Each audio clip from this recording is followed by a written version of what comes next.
Օրենքով ոչ մեկին մենաշնորհ չեն տալու, ես ասում եմ էկոնոմիկայի նախարարի պարտավորությունները իմանալով չէ։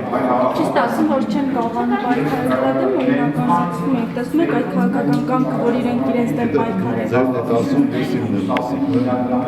ես ինքս որպես գործարարությանը մոտ կանգնած մարդ, որտեղ ինչ սկսվել է կոոպերատիվ շարժումը, ես ծանոթ եմ այդ շարժման մեջ եմ եղել, կոոպերատիվ եմ ունեցել, բիզնեսներ ունեմ այսօր, այս կառավարմանը չեմ մասնակցում, բայց ունեմ բիզնեսներ, շատ լավ ես հասկանում եմ,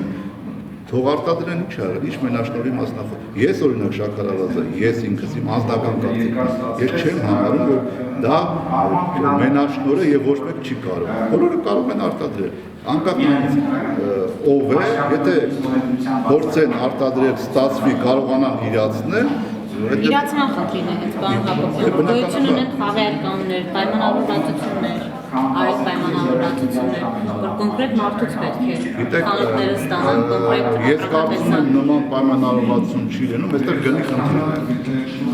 Եթե քիչ ես արտադրում, ցանկացած արտադրյալ տեսակ, եթե քիչ ես արտադրում, դա բնականաբար ինքնարժեքը բարձր լինում եւ գինը բարձր լինում։ Եթե մեծ արտադրող կա, որ ինքնարժեքը դու նրա հետ շատ դժվար կլինի։ Որտեղ միայն եւ միայն զորակի հաշվով պետք է պատկանաս։ Դա է հիմնական բանը։